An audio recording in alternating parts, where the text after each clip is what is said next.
Hai teman-teman penggemar sejarah, bayangkan sebuah kekaisaran yang membentang luas, dari gurun panas hingga pegunungan bersalju. Namun pada awalnya, administrasi mereka kacau balau, dijalankan dalam bahasa asing oleh birokrat non-muslim. Itu adalah tantangan besar yang dihadapi kekhalifahan Umayyah setelah ekspansi cepat mereka. Bagaimana sebuah entitas yang begitu besar bisa dikelola secara efektif? Hari ini, kita akan menyelami salah satu momen paling penting dalam sejarah Islam dan birokrasi global, reformasi administrasi Umayyah, khususnya pengenalan sistem diwan yang mengubah segalanya, dari bagaimana pajak dikumpulkan hingga mengapa mereka mampu menaklukkan Al-Andalus di ujung barat.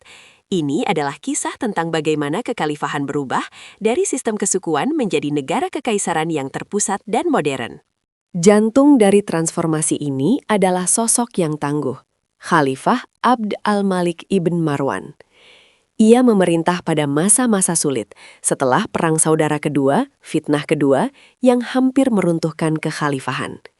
Ketika ia berhasil menstabilkan kekuasaan, ia menyadari bahwa kekuatan militer saja tidak cukup untuk mempertahankan kekaisaran.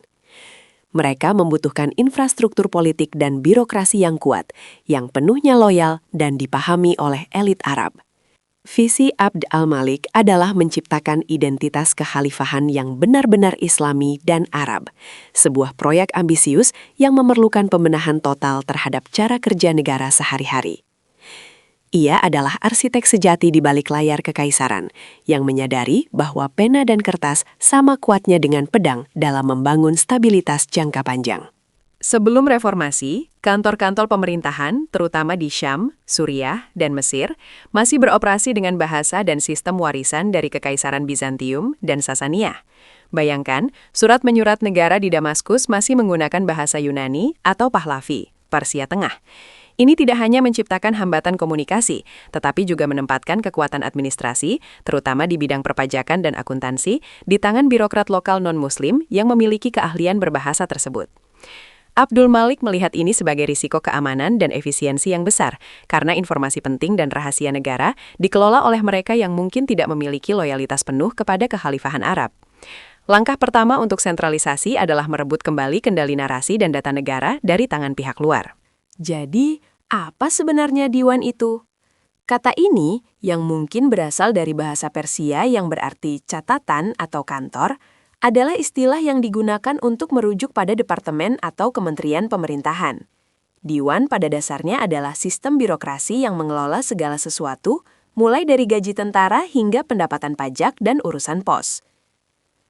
Meskipun diwan sudah ada dalam bentuk awal sejak masa Khalifah Umar bin Khattab untuk pembagian tunjangan peran atau ATA, Abd al-Malik menyempurnakan dan memperluasnya, mengubahnya menjadi mesin administrasi yang terstruktur dan terpusat. Dia menetapkan diwan spesifik untuk setiap fungsi utama, seperti Diwan Al-Kharaj untuk pajak tanah atau Diwan Al-Jun untuk militer, dan memastikan setiap provinsi wajib melaporkan data spesifik dan terstandarisasi langsung ke Damaskus, memperkuat kontrol pusatnya secara signifikan. Reformasi paling radikal dan berdampak jangka panjang adalah Arabisasi Diwan. Pada tahun 700 Masehi, Khalifah mengeluarkan dekret resmi yang menetapkan bahwa semua dokumen dan catatan negara di seluruh kekhalifahan harus ditulis dalam bahasa Arab. Ini adalah revolusi birokrasi yang memakan waktu dan menimbulkan resistensi dari birokrat lama yang kehilangan monopoli keahlian mereka. Tiba-tiba, birokrat lama dipaksa belajar bahasa baru atau digantikan oleh pegawai Arab yang lebih setia. Dampaknya sangat mendalam. Ini tidak hanya memastikan keseragaman administrasi di seluruh kekhalifahan yang sangat beragam, tetapi juga secara simbolis menancapkan identitas Arab Islam sebagai identitas tunggal negara, memperkuat posisi bahasa Arab sebagai lingua franca politik, perdagangan, dan ilmiah di masa depan, yang kita rasakan dampaknya hingga hari ini. Sentralisasi tidak akan lengkap tanpa mengendalikan kas negara. Diwan Al-Kharaj, Departemen Pajak Tanah, dan Diwan Bait Al-Mal, Perbendaharaan Negara, direformasi total. Sebelumnya, metode pemungutan pajak bervariasi secara liar antar provinsi, seringkali dimanipulasi oleh pejabat lokal. Kini, sistem perpajakan distandarisasi dan dipantau secara ketat dari Damaskus, termasuk penetapan tarif yang lebih jelas untuk haraj, pajak tanah, dan jizyah, pajak non-muslim. Standarisasi ini, meskipun terkadang menimbulkan ketidakpuasan lokal karena peningkatan efisiensi pengumpulan, menghasilkan lonjakan pendapatan yang masif bagi pemerintahan pusat. Uang ini kemudian dialokasikan melalui Diwan Al-Jund, Departemen Militer, untuk membayar tentara reguler, memastikan pasukan selalu siap dan loyal langsung kepada khalifah, tidak bergantung pada loyalitas suku lokal. Untuk menguatkan kedaulatan ekonomi dan menegaskan identitas baru, Abd al-Malik melakukan langkah berani lainnya, minting dinar emas murni pertama yang sepenuhnya Islami pada tahun 696 Masehi. Sebelumnya, koin yang beredar hanyalah tiruan koin Bizantium dan Sasania, bahkan kadang masih menampilkan gambar Kaisar Bizantium atau simbol Kristen. Dinar baru ini tidak hanya menghilangkan simbol non-Islam, tetapi juga menampilkan ayat-ayat Al-Quran dan referensi kepada khalifah, seperti Allah Maha Esa, Allah Maha Kekal. Ini adalah pernyataan politik yang kuat, menetapkan mata uang Umayyah sebagai mata uang internasional yang kredibel dan stabil, menegaskan bahwa kekuasaan ekonomi dan politik kini sepenuhnya berada di tangan kekhalifahan, dan tidak perlu lagi mengandalkan otoritas asing untuk legitimasi moneter. Selain birokrasi fiskal dan militer, sentralisasi juga menyentuh sistem hukum.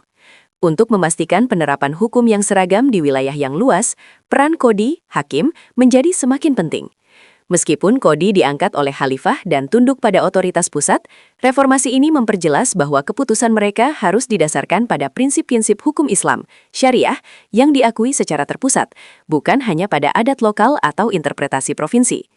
Ini membantu menyatukan kerangka hukum di seluruh kekaisaran dan mengurangi otonomi hukum lokal yang bisa menghambat integrasi politik. Dengan administrasi yang terpusat dan sistem hukum yang mulai terstandarisasi, landasan untuk ekspansi lebih lanjut, terutama ke wilayah yang baru ditaklukkan seperti Maghreb dan Iberia, menjadi jauh lebih kokoh dan mudah diintegrasikan, karena wilayah baru tahu sistem hukum apa yang akan mereka hadapi. Peningkatan efisiensi yang dihasilkan oleh diwan yang terstandarisasi dan Arab membuat Umayyah mampu menggerakkan sumber daya dalam skala besar dan cepat. Ketika mereka memutuskan untuk meluncurkan serangan besar-besaran ke Afrika Utara dan seberang Selat Gibraltar, mereka tidak lagi harus bergantung pada kontribusi ad hoc atau kesukuan. Khalifah dapat merencanakan operasi militer yang kompleks, membayar armada dan tentara reguler dengan dinar yang seragam, dan memasok mereka melalui jaringan Diwan Al-Barid, layanan pos dan intelijen yang ditingkatkan. Al-Barid, Departemen Pos, tidak hanya mengirim surat, tetapi juga berfungsi sebagai mata-mata khalifah di provinsi-provinsi. Ini adalah birokrasi yang memenangkan perang, memungkinkan mereka mengubah penaklukan militer menjadi integrasi administratif yang cepat dan langgeng. Sebelum penaklukan Al-Andalus, Umayyah harus menaklukkan dan mengintegrasikan Maghreb, Afrika Utara. Ini adalah wilayah yang sulit, dihuni oleh suku-suku Berber yang sangat mandiri dan sering memberontak. Disinilah sistem diwan diadaptasi. Birokrasi lokal Berber yang telah diislamkan dikombinasikan dengan pengawas pusat dari Damaskus. Tokoh kunci seperti Musa ibn Nusair, gubernur Ifriqiyah, berhasil menerapkan struktur administratif yang efisien, mengumpulkan pajak, dan yang paling penting, merekrut pasukan Berber yang terorganisir dan bersemangat, yang menjadi inti dari kekuatan invasi ke semenanjung Iberia.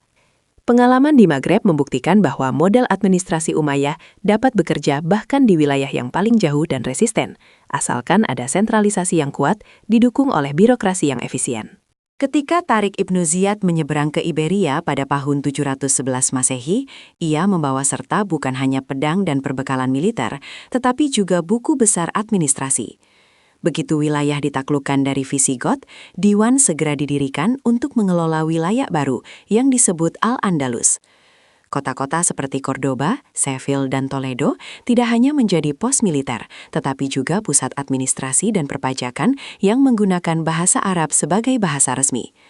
Pejabat segera dikirim untuk mendata tanah, menilai pajak, dan mengintegrasikan populasi lokal ke dalam kerangka hukum dan fiskal Umayyah.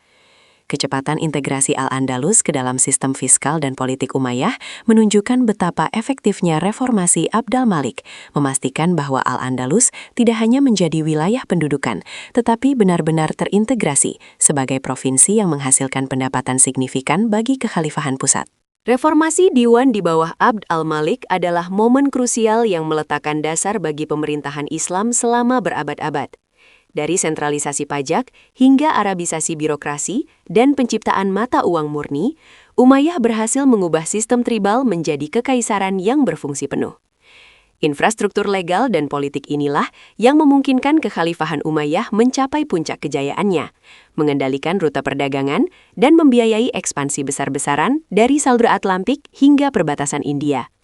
Meskipun kekhalifahan ini akhirnya digantikan oleh Abbasiyah, sistem diwan yang terpusat bersama dengan dinar emas tetap menjadi tulang punggung pemerintahan mereka, warisan birokrasi yang tak terlupakan. Terima kasih sudah menyimak kisah reformasi ini. Jangan lupa like dan subscribe untuk update seru lainnya. Sampai jumpa di episode berikutnya.